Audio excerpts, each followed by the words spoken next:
하나님의 오늘 우리에게 주신 말씀은 창세기 6장 1절에서 8절까지의 말씀입니다. 창세기 6장 1절에서 8절까지 말씀을 제가 봉독해 올리겠습니다.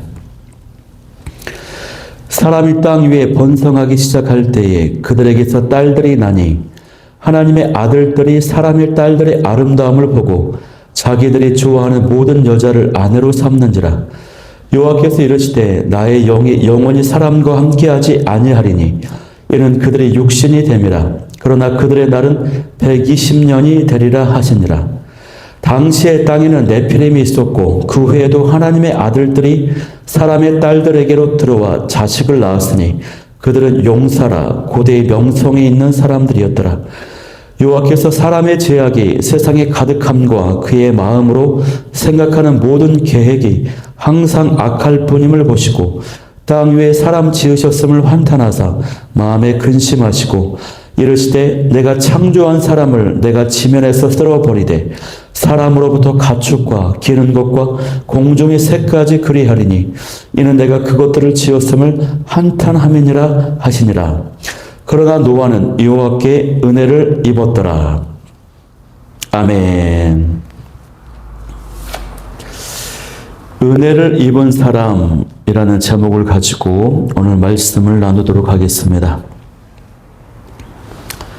오늘 말씀은 창세기 6장 전반부에 해당하는 본문입니다.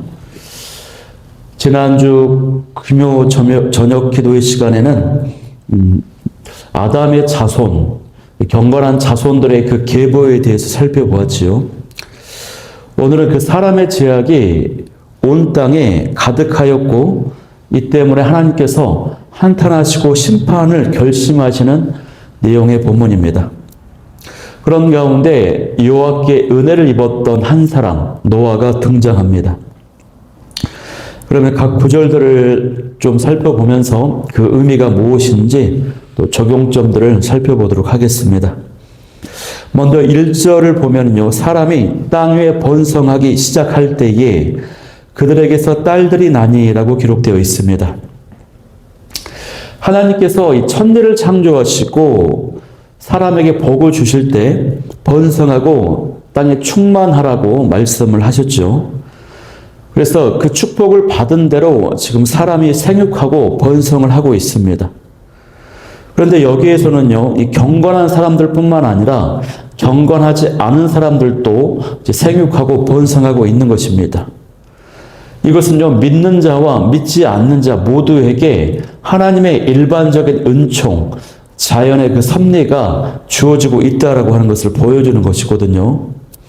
그런데 이 번성이 하나님의 축복이긴 합니다만 여기에서 이 경건하지 않은 자들도 번성을 하기 때문에 그로 인해서 죄악도 함께 가득해지고 많아지고 있다라고 하는 것을 보여주는 말씀이에요. 경건하지 않은 사람들의 수가 압도적으로 많기 때문에 그들의 번성은요, 경건하지 않은 자손들의 출산으로 이어지게 되고 그로 인해서 범죄와 불순종과 타락하는 모습이 점점 더 많아지는 것을 보여주는 기록인 것입니다. 그래서 번성하는 것 자체가 축복이지만 1절에서 이 기록은요, 긍정적인 의미의 말씀이 아닙니다. 부정적인 측면에서 경건하지 않은 자들이 많아졌다. 그로 인해서 죄악들이 더 많아졌다라고 하는 뜻이에요. 부정적인 의미의 기록이라고 하는 것입니다. 여러분, 하나님께서는요, 내적인, 영적인 그 상태에 관심이 많으십니다. 그 내적인, 영적 상태, 거룩함, 경건, 믿음, 의로움, 이 모습에 관심이 많으신데 그런 것과는 전혀 상관없는 그런 딸들, 경건하지 않은 딸들이 많이 태어나게 되었다고 하는 것이에요. 그렇기 때문에 여러분, 우리가 번성하고 생육하고 성장하고 이것은 언뜻 보기에 축복이 맞습니다. 그러나 그 안에 있는 그 깊은 내면의 것을 들여다봐야 된다고 하는 것이에요. 성장만 한다고 좋아할 것이 아니라 그 안에 있는 영적인 상태, 건강함의 정도, 그 질에 대해서 그러한 것들을 살펴보아야 된다고 하는 것이거든요. 어떤 회사를 운영하는 대표님이 계셨는데 자신이 운영하는 회사가 날로 이제 성장하는 것입니다. 번창을 이루었어요. 그래서 굉장히 좋아했어요. 그런데 어느 날 보니까 회사가 규모가 커졌는데 이제 회사가 커지니까 면밀하게 돌보지를 못했어요. 관리가 되지 않는 거예요. 그래서 일각에서는 부정부패, 횡령이 만연해지고 있다라고 하는 것을 이분이 발견하게 된 것입니다. 여러분, 이런 모습은요, 교회에도 마찬가지로 적용할 수가 있습니다. 교회 공동체가 부흥하고 성장하는 것은 모든 목사님들의 꿈입니다. 바람이에요. 갈망이에요. 그런데 오늘날 교회가 성장하는 것이요, 수평 이동에 의한 성장이 많다라고 하는 것입니다. 초대형 교회에서 사역을 하시던 어떤 목사님이 계셨습니다. 인지도도 있고 유명한 목사님이세요. 근데 그분이 이제 교회를 개척을 하게 되었습니다. 초대형 교회의 압도적인 지원 하에서 성도들과 또 재정적 지원을 등에 업고 교회를 개척하기 시작해서 다른 지역에서 개척을 합니다. 그래서 짧은 시간 안에 급격한 성장을 이루었습니다. 주변에서는 그 교회를 보고서요, 굉장히 칭찬하고 자랑했습니다. 그 목사님의 능력과 그 교회의 어떤 성장 속도를 보면서 사람들이 칭송하기 시작했어요. 그런데 그 모습을 보고요, 어떤 목사님께서 신랄하게 비판을 하시는 것입니다. 뭐라고 비판합니까? 어떻게 개척한 지 1, 2년밖에 되지 않았는데 그 짧은 시간에 어떻게 성도가 1,000명, 2,000명에 달할 수가 있냐. 이게 전도를 위해서 그렇게 된 것이 아니라는 것입니다. 그분의 명성과 초대형 교회 지원 하에서 그 지역 교회 성도들이 수평 이동을 해버린 것이에요. 그러니까 그 교회 때문에 그 지역에 있었던 작고 연약한 교회들, 또 중소형 교회들의 성도들이 수평 이동을 해서 그 교회로 다 가버렸다고 하는 것입니다. 그래서 그로 인해서 그 교회들이 아픔을 겪게 된 것이죠. 많은 교회들이. 이것은요, 그저 하나님 보실 때에 오른쪽 주머니에 있던 물고기가 왼쪽 주머니로 옮겨간 것 뿐입니다. 하나님 나라의 확장하고는 전혀 상관이 없다라고 하는 것이에요. 그저 듣기 좋은 설교와 편안하고 안락한 그런 상황 가운데 신앙생활을 할 수 있는 것으로 같다라고 하는 것이에요. 그래서 그렇게 막 비판을 하시더라고요. 그래서 우리가 교회가 성장하고 부흥하는 것은 너무나도 좋은 것이지만 그 깊은 내면의 가운데 교회가 단순히 뚱뚱하게 살만 찌고 있는 것은 아닌지, 그 안에서 한 영혼을 정말로 제대로 건강하게 세우고 있는지, 불신 영혼들을 구원해서 양육하고 있는지, 이러한 것들을 잘 살펴봐야 된다고 하는 것입니다. 단순히 숫자가 늘어난다라고 해서 번성하고 있다라고 해서 좋아할 것이 아니라 그 깊은 건강함, 그 깊은 경건함, 거룩함, 의로움, 양육, 이러한 것들에 대해서 깊이 살펴봐야 될 줄 믿습니다. 2절 말씀을 보면요, 그렇기 때문에 이제 1절 말씀의 핵심 메시지는 뭐냐면, 번성에서 축복으로 보이지만 그 실상은 뭡니까? 경건하지 않은 자들의 번성, 더욱더 범죄와 타락함의 모습이, 불순종의 모습이 가득해져 가고 있다, 더 만연해지고 있다라고 하는 그런 의미라고 하는 것이죠. 이제 2절 말씀을 보겠습니다. 하나님의 아들들이 사람의 딸들의 그 아름다움을 보고 자기들이 좋아하는 모든 여자를 아내로 삼는지라라고 되어 있습니다. 여기서 우리가 이제 살펴봐야 되는 것은요, 하나님의 아들들이 누구인가, 그들의 정체가 무엇인지를 먼저 살펴봐야 됩니다. 어떤 학자들은요, 지체 높은 집안의 아들들을 가리켰다, 또 왕족 출신의 자녀들을 가리켰다, 왕적인 존재다, 이렇게 보기도 하고, 또 어떤 사람들은 천사들을 가리키는 것이다 라고 봅니다. 그런데 가장 성경적인 해석은 무엇입니까? 이 하나님의 아들들은요, 셋의 후손들을 가리키는 것입니다. 경건한 자들, 하나님을 경외하는 자손들을 가리키는 것이에요. 그래서 앞장에 나온 5장에서 나온 것처럼 에녹처럼 하나님과 동행한 자들, 또 라멕처럼 하나님의 위로를 기다리는 자들, 그런 하나님을 경외하는 자들의 자손들을 가리키는 것이거든요. 그런데 문제는 그런 경건한 자들이 사람의 딸들의 그 아름다움을 보고요, 아내로 삼아버렸다라고 하는 것이에요. 여러분, 결혼하는 것이 뭐 잘못된 일입니까? 그런 의미가 아닌 것입니다. 이 말씀에서는 어떤 뜻이 있냐면요, 2절의 그 문장을 히브리어 구조로 더 깊이 들어가 보면은 어떤 표현이냐면, 보아서 좋다고 여겼고 취했다라고 하는 뜻이거든요. 취하였다. 근데 이 기록은, 이 표현, 이 구조는 창세기 3장 6절에서 선악과를 따먹을 때 보암죽도 하고 먹음죽도 하고 먹고 탐스러울 정도였다. 뭐 이런 표현 있지 않습니까? 그 표현하고 똑같은 구조를 가지고 있어요. 그래서 이 2절 말씀에 강조하는 바는 뭐냐면, 경건한 자들, 하나님의 아들들이 경건하지 않은 여인들, 딸들을 보면서 성적인 어떤 욕구를 위해서 그 영적이고 경건한 것들을 무시하고 결혼했다, 취하였다라고 하는 뜻입니다. 하나님을 경외하는 남자들이, 자손들이 하나님을 경외하지 않는 여자들을 보았습니다. 더 정확하게 말하면 그 여인들의 외적인 그 아름다움, 외모, 그 매력적인 몸매를 보았다라고 하는 것이에요. 그래서 내적인 그 면, 영적인 면, 거룩함과 의로움과 경건함과 믿음, 하나님을 경외하는 그것을 보지 않고 어떻습니까? 자기들의 눈과 생각을 절제하지 않은 채 자신들의 육체의 쾌락과 어떤 성적인 욕망을 충족시키는 수단으로 그 여자들을 보았고 결혼했다라고 하는 뜻이에요. 그로 인해서 어떻게 됩니까? 비참한 결과를 가져오게 되는 것입니다. 그것은 이 세상 가운데 죄악이 가득 차게 했던 원인이 되었다라고 지금 말씀하고 있는 것입니다. 그래서요, 6절 말씀을 보면은 하나님께서 땅 위에 사람을 지으셨음을 한탄하기까지 하셨다라고 이렇게 평가하시고 고백하신, 마음에 근심하셨다라고까지 하나님이 말씀하고 있어요. 여러분, 정욕과 이 욕망으로 인한 선택은요, 그 결과가 반드시 비참하게 나타나게 되어 있습니다.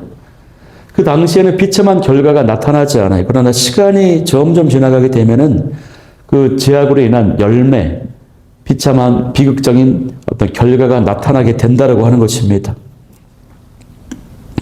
하나님의 아들들이요, 사람의 딸들과 결혼한 결과는 뭡니까? 결혼해서 낳은 자녀는 경건하지 않은 자들이 출생하게 되었어요. 경건한 자들은 점점 줄어들고 말아요. 그래서요, 그들의 선택과 기준이 영적인 것이 아니었기 때문에 갈수록 정욕과 욕망과 타락과 범죄와 불순종, 이러한 것들이 계속 가득 차게 되는 것입니다. 그러한 방향으로 계속 나아가게 되었다라고 하는 것입니다, 여러분. 여러분, 오늘날도 어떻습니까? 오늘날에도 이 사건, 사고가 굉장히 많지 않습니까? 거의 다 보면요, 어떤 범죄가 많냐면 자신의 욕망과 어떤 정욕, 쾌락을 추구함으로 인해서 나타나는 범죄와 어떤 사건들이 굉장히 많아요. 모든 사건의 범죄가 무엇으로 귀결됩니까? 대부분이 돈 때문이거든요. 이 돈 때문에, 이 돈은 무엇입니까? 사람의 어떤 정욕을 채워주는, 또 욕망과 쾌락을 채워주는 도구가 이 돈이지 않습니까? 돈 때문에 범죄가 일어나요. 또 어떤 성적인 욕망 때문에 많이 일어납니다. 제가 예전에 법정에 참관을 하러 간 적이 있어요. 형사 재판을 하는 그 법정에 참관을 하러 간 적이 있는데, 그때 그 법정은 여러 가지 사건들을 이제 최종 선고를 내리는 그런 날이었거든요.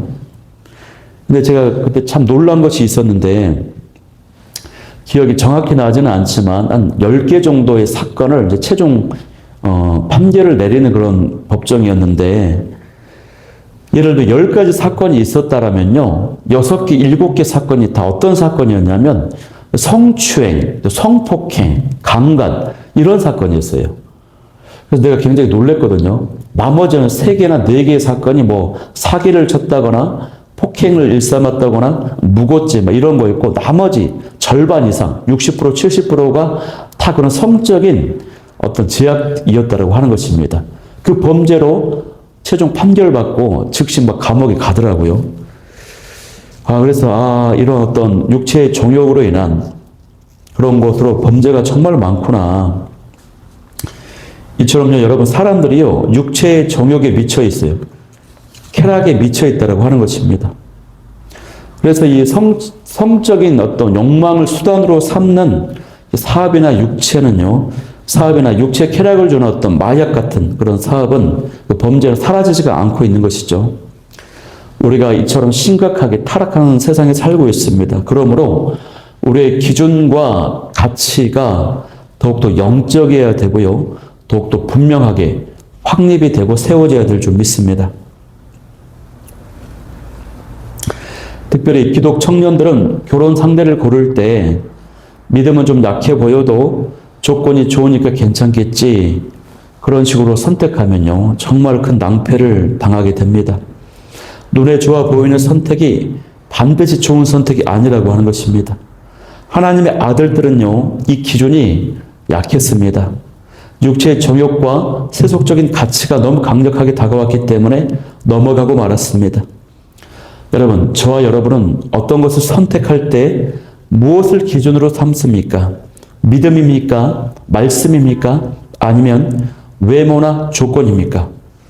바라옵게는 경건한 가정들을 많이 세워가길 소망하고요. 또 우리 자녀들을 통해서 그런 가정들이 많이 세워지기를 간절히 소망하며 축복합니다. 기도합니다. 3절 말씀 보겠습니다. 3절입니다. 여호와께서 이르시되 나의 영이 영원히 사람과 함께 하지 아니하리니 이는 그들의 육신이 됨이라. 그러나 그들의 날은 120년이 되리라.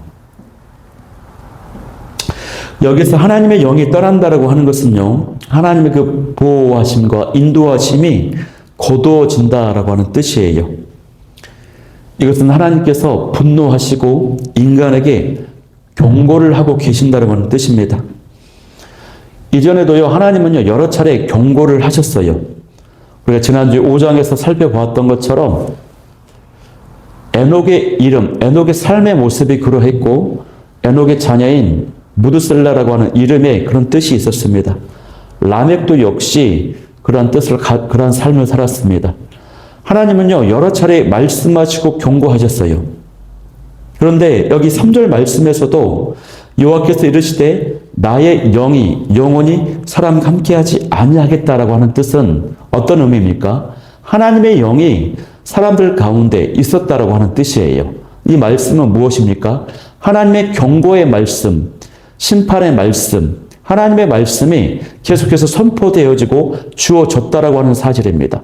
그럼에도 불구하고 제약이 멈추어지지 않아요.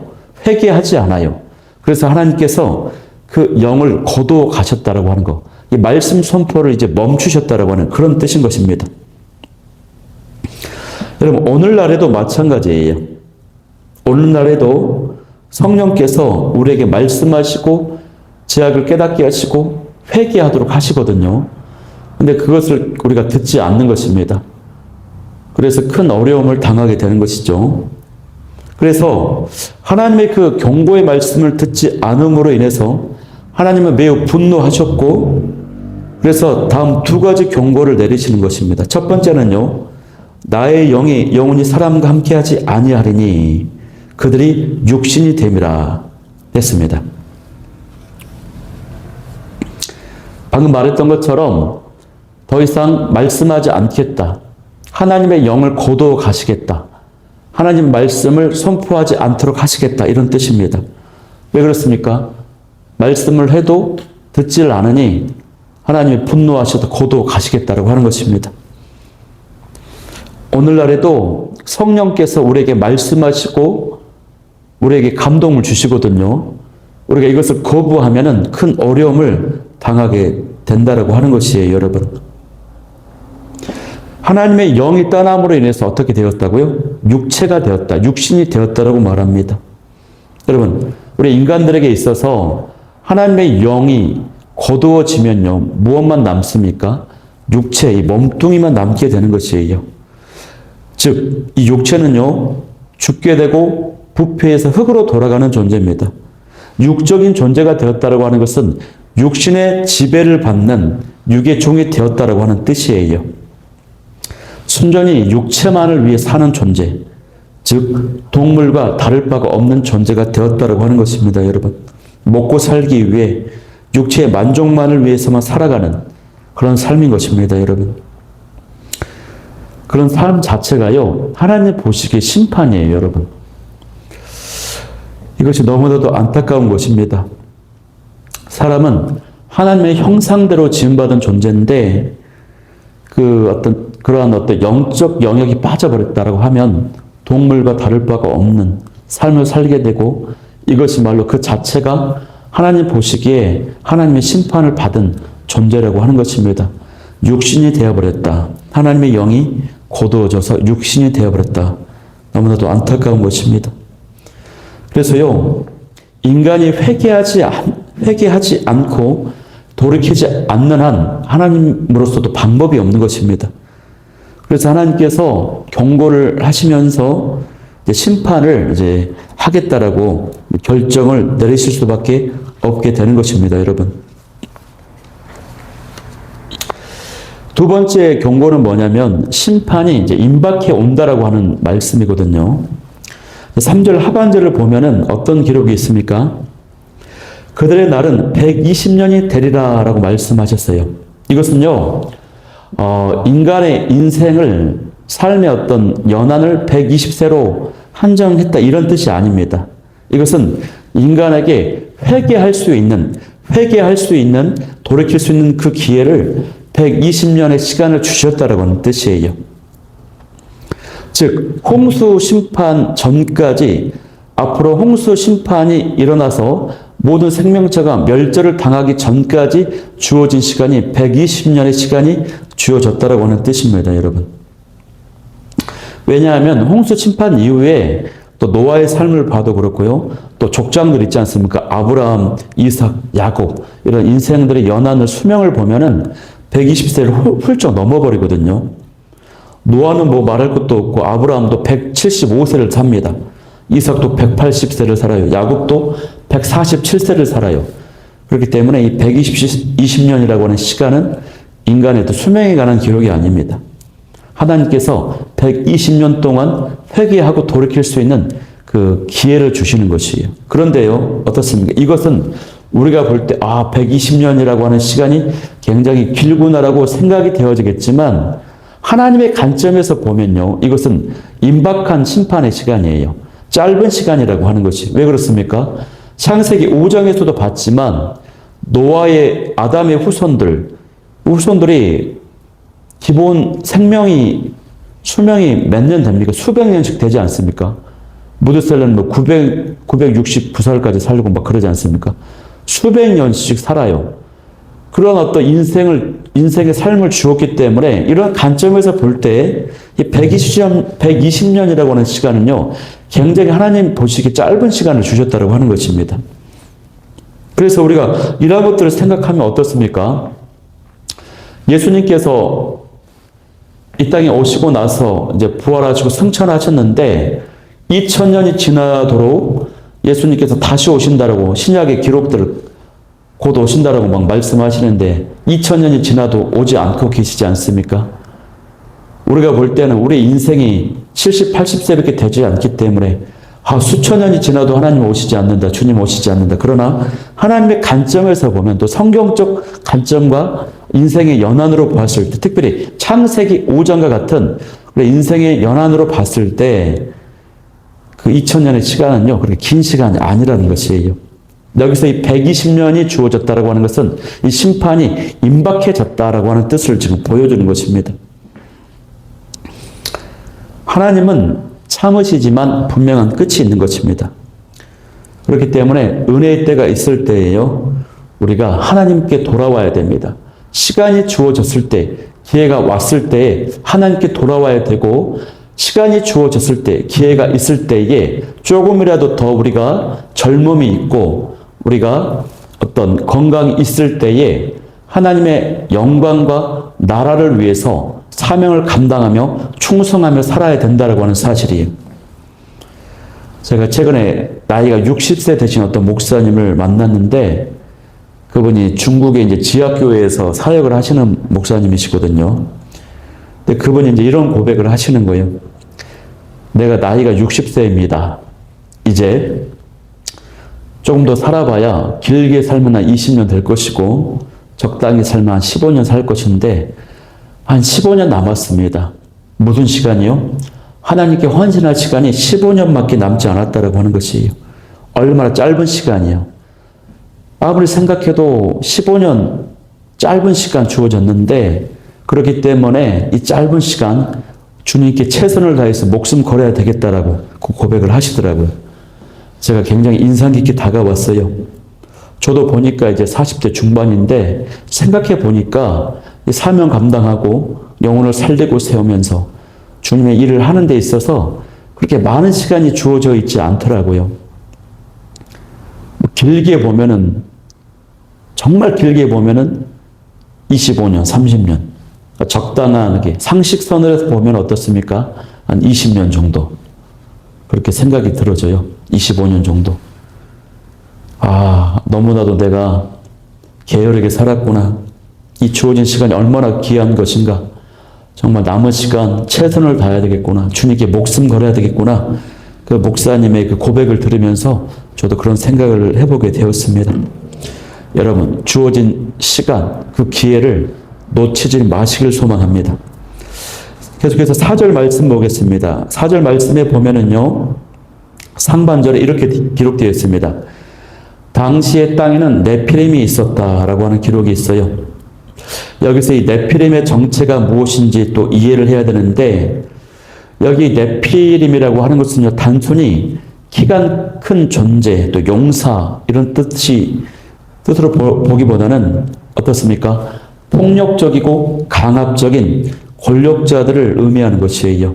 그러니까 네피림이 있었다라고 하는 것, 또 그 이후에 용사가 있었다, 이런 것은요, 권력을, 힘을 말하는 것인데, 이 세상이 굉장히 무자비하고 폭력적이고 힘으로 억압하는, 힘으로 사람들을 억누르는 그런 세상이 되고 말았다, 이런 뜻입니다, 여러분. 그러니까 우리가 1절부터 4절까지의 말씀을 보면요, 이 세상이요, 부도덕함과 성적으로 타락하고 육체적인 것에 집중하고 힘을 숭상하고 막 압제하고 폭력을 일삼는 그런 것들이 판치는 세상 장소가 되어버렸다고 하는 것이에요, 여러분. 이처럼요, 하나님 없는 세상은요, 어떻게 됩니까? 하나님 없는 세상은 결국 힘의 논리로 빠져듭니다. 그냥 그렇게 육적으로 살아가는 그런 세상이 되고 말아요. 불법이 가득하고 지악이 가득하고 타락이 깊어지는 것입니다, 여러분. 그래서 이 모습을 보시는 하나님의 그 마음이 5절과 6절에서 나타납니다. 먼저 그런 모습을 보시고 하나님이 뭐라고 말씀하십니까? 5절에 여호와께서 사람의 죄악이 세상에 가득함과 그의 마음으로 생각하는 모든 계획이 항상 악할 뿐임을 보시고, 이렇게 기록되어 있어요. 하나님께서 땅 위에 있는 그 인간의 사악함을 보셨습니다. 인간은 점점 더 범죄를 일삼습니다. 악을 행합니다. 이 세상은요, 이 사회는 나아지지를 않아요. 또 생각해 보면 그도 그럴 것이, 부패하고 타락한 인간의 죄성이 타락하고 부패하기 때문에 인간의 그 본성이 바뀌지 않는 한 이 세상은 변화될 수가 없습니다. 오늘날 우리 사회도 보면요, 어떻습니까? 뉴스를 보면은 사건, 사고, 범죄의 소식들만 가득할 뿐입니다. 줄어드는 것이 아니라 계속해서 그 어떤 사건들, 범죄는요, 증가가 되고 있어요. 죄악의 양도 많아지고 그 죄의 질도 깊어지고 있다라고 하는 것입니다, 여러분. 그래서 사람이 사는 곳은 그 어느 곳에 있든지 죄악이 가득해지고 많아지고 있다라고 하는 것이죠. 그래서 5절 하반절에 보면 하나님께서 인간의 모든 계획과 생각이 항상 악할 뿐임을 보셨다라고 말씀하십니다. 하나님께서 보고 계시요. 무엇을 정확히 보고 계십니까? 인간이 부패하되 철저히 부패했다라고 하는 것을 보고 있어요. 전적으로 타락했다라고 하는 것을 알고 계신다라고 하는 것입니다. 여러분, 우리가 이것을 인정해야 됩니다. 전적으로 인간은 타락한 존재다라고 하는 것을 인정해야지 이 세상 돌아가는 것을 볼 수 있어요. 이것이 성경적인 세계관입니다. 기독교적 세계관입니다. 하나님 없는 인생, 이 세상은요, 갈수록 망가져가고 타락해져가고 부정과 부패와 불법으로 가고 있다라고 하는 것이에요. 그래서 우리가 이 전적 타락이라고 하는 뜻을요, 이해할 때에 인간이 선한 일은 아무것도 행하지 못한다, 이런 뜻이 아닙니다. 인간들이요, 착한 일을 하기도 합니다. 좋은 일을 하기도 해요. 선한 일을 많이 하기도 합니다. 그러나 인간에게는 본질적으로 죄성이 있습니다. 불완전한 존재이고 타락한 본성을 가지고 있거든요. 그래서 선한 행위를 하긴 합니다. 그러나 선한 본성을 가진 존재가 아니거든요. 그래서 선한 행위의 그 동기가 하나님을 위한 것이 아니라 실상은 자기 목적을 위한 동기일 때가 많아요. 겉으로 볼 때는 굉장히 선한 행위거든요. 근데 그 선한 행위를 행할 때조차도 그 조건을 보면은 어떻습니까? 완전하지 않아요. 계산적이고 조건을 달고 끝까지 지속하거나 책임을 지지 않을 때가 많아요.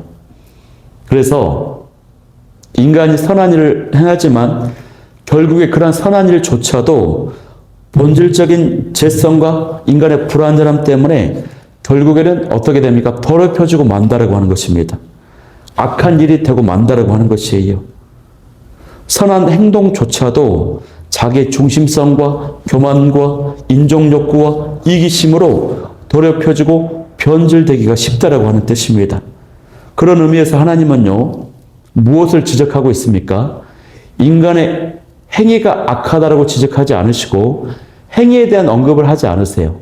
행위가 아니라 사람의 생각과 마음이 부패하고 악하다라고 말씀하고 계시는 것입니다. 그렇기 때문에 여러분, 우리의 생각과 마음을 지키는 것이 너무나도 중요해요. 잠언 4장 23절 말씀에 보면은 무릇 지킬 만한 것보다 동대 마음을 지키라고 말씀하고 있습니다. 여러분, 우리 인간의 행위가 겉으로 보일 때는 의로워 보여도요, 굉장히 연약하고 불완전합니다. 그래서요, 의로움은요, 행위에서 나올 수 없어요. 의로움은요, 행위에 근거한 것이 될 수 없습니다. 의로움은요, 은혜로 우리에게 주어지는 것입니다. 6절 말씀입니다. 6절에 보니까 땅 위에 사람 지으셨음을 한탄하사 마음에 근심하시고라고 되어 있어요. 우리가 이 대목을 보면은 어떤 측면에서 굉장히 놀라운 기록이라고 할 수 있습니다. 왜 그렇습니까? 하나님께서 인간을 창조하신 것에 대해서 크게 한탄하시고 근심하시고 슬퍼하셨다라고 말씀하고 있기 때문에, 쉽게 말하면 인간을 만드신 것을 후회하셨다라고 하는 뜻이거든요. 왜 그렇습니까? 인간의 죄로 말미암아 온 인류와 우주에 불행과 고통과 파괴와 재난과 상처와 저주, 죽음, 이러한 것들이 나타났고 갈수록 이러한 것들이 가득해져 가고 있기 때문에, 증가되고 있기 때문에 하나님께서 이렇게 후회하신다고 하는 거거든요. 이것은 마치 불순종한 어린 아이가 자기 아버지의 마음을 상하게 하고 아프게 하는 것과 똑같습니다. 인간의 죄악이 하나님의 마음을 아프게 하고 슬프게 만들었기 때문이에요. 그래서 하나님 마음이 굉장히 아프시다고 하는 거거든요.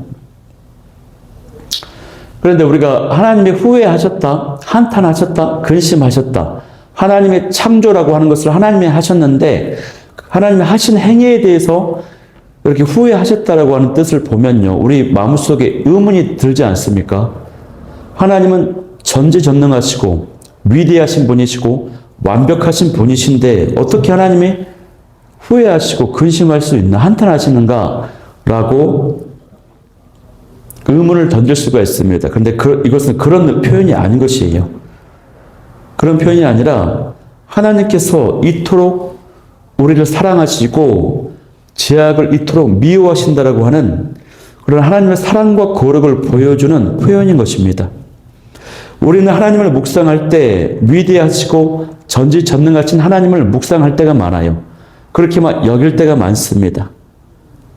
반면에 우리가 하나님을 묵상할 때에 하나님이 울고 계시고 슬퍼하고 계시고 아파하시고 근심하고 계신다라고 하는 것을 많이 묵상하지 못할 때가 많습니다. 그러한 것들로 이해하지 못할 때가 더러 있다는 것이에요. 여러분, 우리가 꼭 기억해야 됩니다. 하나님께서는요, 인간의 감정을 만드신 분이에요. 그래서 그 누구보다도 민감한 감정, 인격을 가지고 계신 분이 하나님이세요. 그렇기 때문에 저와 여러분이 어떤 죄를 지었을 때에 하나님이 굉장히 아파하십니다. 슬퍼하십니다. 우리가 어떤 범죄를 저질렀을 때에 내 안에 계신 성령님께서 근심하시는 것입니다. 예수님이 탄식하세요. 왜 그렇습니까? 나를 그토록 사랑하시기 때문이고요. 그토록 죄악을 미워하시기 때문에 그렇다고 하는 것이에요. 그러므로 우리가 이 말씀 안에 하나님이 사람 지으셨으면 한탄하사 마음에 근심하셨다. 이것을 묵상하면서 우리가 하나님의 마음을 아프게 하지 않는, 하나님의 기쁘게 해드리는 주인공들이 될 수 있기를 소망합니다. 그래서 하나님의 내리신 결정이 7절 말씀이거든요. 7절 말씀에 보면은 내가 창조한 사람을 내가 지면에서 쓸어버리되 사람으로부터 가축과 기는 것과 공중의 새까지 그리하리니 이렇게 말씀하고 있거든요. 그래서 쓸어버린다라고 하는 뜻은 어떤 뜻입니까? 상상이 가시죠? 마치 칠판에다가 이제 글씨를 썼는데 칠판 지우개로 이렇게 완전히 제거하는 그런 뜻입니다. 어떤 가구에 먼지가 묻었는데 걸레로 완전히 그 먼지를 완전히 제거해버리는 그렇게 쓸어버린다 이런 뜻이에요, 여러분. 하나님께서 이 같은 결정을 내리신 이유는 뭡니까? 하나님 스스로도 도저히 견딜 수가 없는 것입니다. 견디실 수가 없어요. 자신이 창조한 그 인간들의 악함과 그의 악함이 계속 번성하여 극에 달하였기 때문에 거룩하신 하나님, 공의로우신 하나님으로서는 이것을 견딜 수가 없는 것입니다, 여러분. 그래서 인간의 그 악함 때문에 결국 멸망을 당해야 되는데 이때 인간들이 죄를 지었으면 인간만 멸하면 되는데 인간 때문에 온 우주에 있는 온 이 지구상에 있는 모든 생명체가 멸망을 당하게 된다라고 하는 것이에요. 인간의 죄 때문에 모든 생명체가 심판을 당해요. 왜 그렇습니까? 창조의 최고 절정은요, 인간 창조인데 그 인간의 죄악으로 인해서 모든 것이 영향을 받아버렸기 때문에 그래요. 또 인간의 죄로 인해 모든 것이 관련되어 있기 때문에 그래요. 예를 들면은 인간이 우상 숭배의 죄를 범하지 않습니까? 그럼 우상 숭배의 대상이 있죠. 우상 숭배의 대상이 무엇입니까? 동물이에요, 동물. 또 식물도 될 수 있고요. 또 이 자연 만물이 될 수 있어요. 그것을 보고 하나님처럼 우상을 숭배하지 않습니다. 우상을 숭배하기 때문에 인간의 죄로 인해서 관련된 모든 대상들이 생명체들, 자연이기 때문에 하나님께서 다 이제 생명이 있는 존재는 다 썰어버리신다고 하는 것이죠. 그런데 오늘 본문의 마지막 구절이 8절인데 이렇게 기록되어 있습니다. 그러나 노아는 여호와께 은혜를 입었더라 라고 말씀하고 있습니다. 여기에 여러분 한 줄기 구원의 빛이 비추어지고 있습니다. 공의로우신 하나님의 본성에 따라 심판을 계획하셨지만 하나님은 또 어떤 본성을 가지고 계세요? 사랑과 긍휼이 많으신 하나님이세요. 그렇기 때문에 심판 중에도 구원의 길을 마련해 주셔요. 또 하나님께서 이렇게 하실 수밖에 없는 이유는요, 하나님 자신이 하신 그 약속, 어떤 약속이요? 약속에 따라서 약속의 씨가 나오게 하시는, 약속의 씨를 통해 구원자를 보내신다라고 하는 그 약속을 이루셔야만 했기 때문에 경건한 혈통이 보존되어야만 하는 것입니다. 그래서 이 노아가 구원받는 은혜를 얻게 되는 것입니다.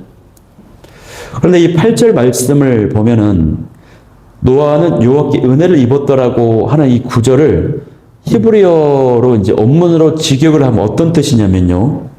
노아는 여호와의 눈에서 은혜를 발견했다라고 하는 의미입니다. 이렇게 해석돼요. 노아가 여호와의 눈에서 은혜를 발견했다라고 하는 뜻이에요. 그러니까 노아가 하나님을 믿었다라고 하는 뜻입니다. 하나님께서 약속의 씨, 구원자를 보내신다라고 하는 그 약속을 믿었다라고 하는 거예요, 노아가. 그 은혜, 그 약속을 믿음으로 인해서 노아가 은혜를 덧입었다라고 하는 뜻이거든요.